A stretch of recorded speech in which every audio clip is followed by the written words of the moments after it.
여러분 안녕하세요. 오롱장입니다. 오늘은 전세가율에 대해서 말씀드리고 싶어서 영상을 켰습니다. 제가 올해 키워드가 이제 월세라고 말씀을 드렸고요. 전월세 시장이 굉장히 중요할 거라고 말씀을 드렸기에 이런 기사가 나오면 꾸준히 보고자 합니다. 시청하시기 전에 구독하기, 좋아요, 멤버십 부탁드리고요. 제 멤버십은 매주 토요일 라이브를 진행하고 있습니다. 깡통주택 세입자 경고음 강서구 전세가율 96.7%. 이거 보시면은 신규 빌라 얘기하는 거고요. 다른 자치구도 마찬가지예요. 그리고 조사해 보시면은 서울에 있는 대부분의 지역이 중앙의 용산구 개발 호재가 많은 곳 외에는 거의 다 이렇습니다. 대부분의 빌라가 전세가율이 80%를 넘어요.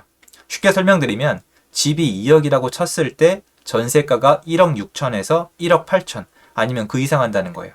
말 그대로 깡통 전세죠. 제가 얼마 전에 봤던 프로그램에 전세금을 떼인 피해자, 세입자 선생님이 나오셨는데 인터뷰에 이런 내용을 말씀하셨어요. 이거 바보들만 당하는 줄 알았다.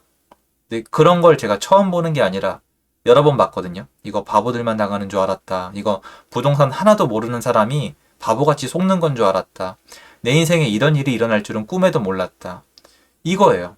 이게 지금 여러 번 경고를 했어요. 정부가 TV에서 깡통 전세랑 전세 사기에 대해서 프로그램까지 엮어가지고 계속 내보냈거든요. 그런데도 지금 이런 계약이 계속 성사가 되고 있어요. 여러분이 생각하시기엔 어떠세요? 이분들이 정말 바볼까요? 부동산을 하나도 모를까요? 중개사님이 그렇다고 하면 그렇다고 믿는 순진한 분들일까요? 어떨까요? 현장에 나가보면 어떨까요? 현장을 그대로 설명을 드릴게요. 현장에 나가면 실제로 이런 계약이 이루어집니다. 왜 그럴까요? 그럼 이분들을 붙잡고 물어보면 뭐라고 대답할 것 같으세요? 일단은 첫 번째로 나오는 게 뭐냐면 집을 사기 싫다는 거예요. 일단 집을 사기 싫으니까 월세나 전세를 계약을 하자는 거예요. 왜냐면 제가 지속적으로 말씀드렸지만 선택이에요. 월세로 살지, 전세로 살지, 매매로 살지 선택을 하면 되는 건데 일단 이분들은 지금 집을 사고 싶지 않아요. 그리고 신규 빌라죠. 수요가 젊은 분들, 좀 어린 분들, 그리고 신혼부부가 많이 몰리고 있습니다. 여러분, 그런데 신혼부부들의 꿈이 뭘까요? 내 집 마련 맞아요. 그런데 우리가 생각하는 그 내 집 마련이 아니라 뭐가 꿈이죠? 청약, 분양, 새 아파트 반값에 받는 거. 내 친구들처럼, 내 형이나 누나처럼 새 아파트 반값에 청약, 분양 받는 게 꿈이란 말이에요. 그럼 집을 사면 돼요? 안 돼요? 안 됩니다. 절대 집을 사면 안 돼요. 그러니까 전세를 구하고 싶은 거죠. 그럼 월세하면 되지 않냐? 월세도 계속 올라가고 있습니다.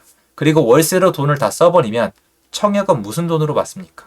그러니까 부모님들이 도와줄 때 첫 번째로 나오는 단어가 전세입니다. 이것까진 좋습니다. 그런데 이런 분들만 모여 있으면 어떤 현상이 일어날까요?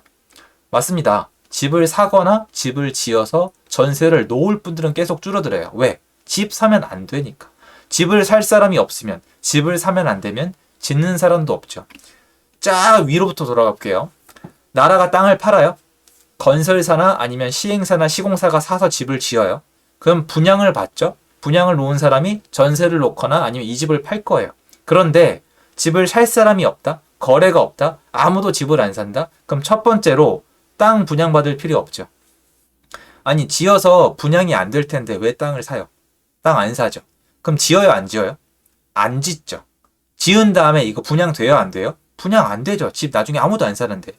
분양을 받았다 치면 나중에 이게 팔려요, 안 팔려요? 안 팔리죠. 그럼 다 패스하고 뭐만 남아요?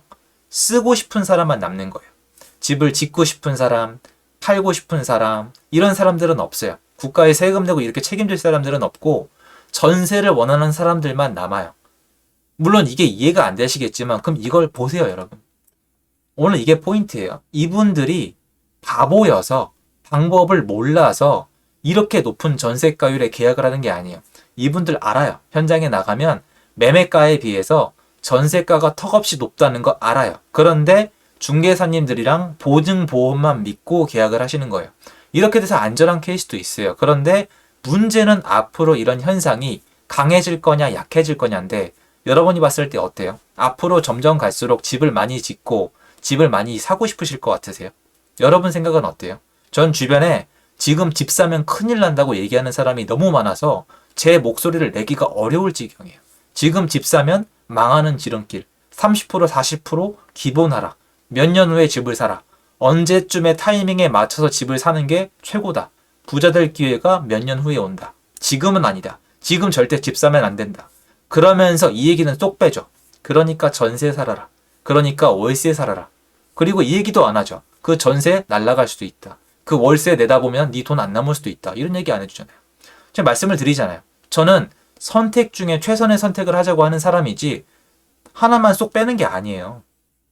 그럼 이 가격에 전세 계약을 했죠. 그럼 날라가면 어떻게 될 것 같아요? 일단 법정 다툼이 엄청 길어요. 그리고 실제로 돌려받는 분들이 굉장히 적어요. 그리고 오해하실 수도 있지만 사기로 처벌받는 임대인이 생각보다 굉장히 적어요. 왜냐면 이 임대인이 고의적으로, 그러니까 법정 용어로 악의로 알고도 임차인의 돈을 뺏으려고 했다는 걸 증명을 해야 되는데 그게 굉장히 어렵고 지금까지의 케이스를 봤을 때 사기 혐의가 인정되는 경우가 생각보다 굉장히 적습니다. 그럼 임차인만 돈을 날린 거예요. 자, 그러면 정리를 해보죠. 제 생각에 앞으로 이 현상은 더 심각해질 거예요. 사실 이렇게 얘기해도 되는 거예요. 보십시오. 2억짜리 집에 세입자가 1억 8천에 전세로 들어왔어요. 그런데 불안하잖아요. 근데 빌라 가격이 2억 5천으로 오른 거예요. 그러면 세입자는 상대적으로 안전해져요. 왜냐면 나중에 전세금을 돌려받지 못해도 경매로 넘어가면은 이 집이 1억 8천 이상에 낙찰될 가능성이 높아요. 왜? 시세가 올라갔으니까 기대 심리가 생기잖아요. 근데 지금 이거 절대 안 되잖아요.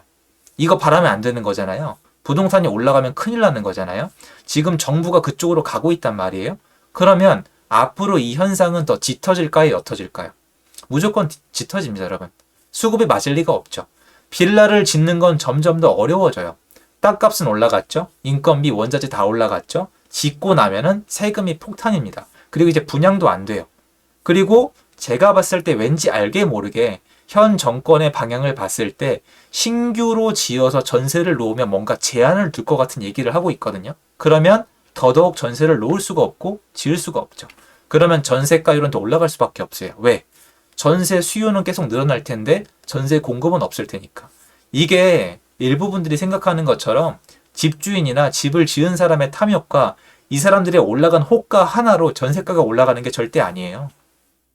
이게 임대인으로서 전세 시장에서 같은 임대인끼리 경쟁을 한 번이라도 해보면 알아요. 임대인이 몰려있으면 전세가가 얼마나 추풍낙엽인지. 그냥 막 떨어져요, 여러분. 제가 예전에 분양권 잘못 건드렸을 때 처음에 전세가율이 한 30% 됐습니다. 30%. 그리고 그것도 계약이 안 돼요. 그 막 에어컨이 있어야 들어오신다 그러고 안 들어오십니다. 그래서 이게 얼마나 무서운 시장인지 아는데 지금 이 사건 사고를 봤을 때 약간 이런 면이 있습니다. 물론 지금 전세 사기를 치거나 임차인의 돈을 가져가시는 분들 처벌받아야 돼요. 그렇게 사시면 안 된다고 생각을 합니다. 그런데 문제는 이거예요. 그분들 나쁘긴 나쁘죠. 그런데 지금 판이 이렇게 돌아가잖아요. 그럼 이분들이 생겨요. 그리고 지금 다녀보면 좀 마음이 안 좋은 게 뭐냐면 공인중개사님들 중에 파산하기 직전인 사람들이 있어요. 이게 여러분 사람이 아무래도 가정이 있는데 정말 돈이 필요하고 내가 망하게 생기면은 안 좋은 선택을 하거나 잘못된 선택을 하거나 리스크가 좀 있어도 선택을 하는 경우가 상대적으로 퍼센테이적으로 늘어나요. 여러분 아닌 막말로 부자 동네랑 좀 힘든 동네랑 범죄율이 어디가 올라가겠어요? 미국은 이걸 100% 인정하는 곳이에요. 그래서 사람들의 기본 이상은 살게 해주자 이런 개념이 나오는 거거든요. 그럼 다녀보면은 좀 이상한 현상들이 점점 나와요. 점점 더. 왜냐면 이게 점점 분양이 안 될 수밖에 없거든요. 이 분양받고 집을 사면은 청약 날아가죠. 그리고 이제 시장은 떨어진다 그러죠. 주변을 보면은 그냥 전세로 사는 게 더 편하단 말이에요. 그럼 앞으로 갈수록 이 현상은 짙어질 건데 전 궁금한 게 이거예요. 지금 이거에 대해서 언론이나 정치권을 보면은 그냥 두 가지 단어로 전부 다 그냥 마무리하고 있거든요. 전세 사기, 깡통 전세. 그래서 지도를 그려서 깡통 전세를 알려주겠다. 죄송한데 정말 궁금해서 그런데요. 그 다음 어쩌라는 건가요? 너무 궁금해요, 개인적으로. 그러니까 그래서 어쩌라는 건데요. 그러니까 계약하지 말라는 건가요? 그럼 저도 말씀드릴 수 있어요, 여러분. 저도 유튜브로서 너무 편해요. 여러분, 전세가율 80% 넘어가는 거 무조건 돈 날릴 수 있으니까 계약하지 마세요. 이러면 끝이에요. 이게 이분들이 바보가 아니라니까요. 계약하는 이유가 있다고요. 제 말은 제도 보완도 좋고 범죄자 처벌도 좋아요. 그런데 궁극적으로 도대체 이 시장이 왜 이 꼴이 됐는지, 왜 이 모양 이 꼴이 됐는지 한 번은 봐야 된다고 생각하는데 말씀드렸잖아요. 매매 시장을 죽여놓으면은 전월세 시장이 올라갈 수밖에 없어요. 이번은 그나마 정말 다행인 게 전 정권이 해놓은 조치 때문에 월세 시장으로 사람들이 엄청 갔어요. 월세 시장으로 안 갔으면 지금 전세 시장 이 정도로 절대 안 끝나요, 여러분. 난리 났을 거예요. 예전에 빌라는 이런 곳이 아니었어요, 여러분. 여러분 지금 보면은 이런 사태는 지속될 거고 이러면 피해액이 늘어날 수밖에 없고 궁극적으로 더 악화될 뿐이거든요. 이게 전세가는 올라가도 매매가가 올라가겠어요? 집 사면 안 된대잖아요. 그럼 이렇게까지 됩니다. 진짜 신기하게도 오피스는 이런 데가 있어요. 집값은 2억인데 전세가가 2억 4천인 곳 안 나올 것 같으세요? 나와요. 그런데도 전세 매물이 없어요. 그러면 어떻게 됩니까? 나중에 사고가 더 크게 터지겠죠. 전 그래서 매매가를 올려라 뭐 이런 뜻은 아닙니다만 이거에 대한 궁극적인 해결책을 잘 생각해 봐야 된다고 생각을 합니다. 그러면 과연 이 전세 공급을 어떻게 늘릴 건지 한 번쯤은 정말 생각해 볼 타이밍이 아닐까 이런 생각이 듭니다. 아마 이거 국민의 어떤 분위기나 이런 것들이 좀 모여야 목소리가 들릴 것 같은데 참 걱정인 부분입니다. 어쨌건 한번 보시죠. 이게 계속 전세 사기, 깡통 전세 단어로만 버틸 수 있기에는 전 시장이 너무 많이 망가져 있다고 생각이 듭니다. 도움됐으면 좋겠고요. 제 영상은 여기까지입니다. 감사합니다.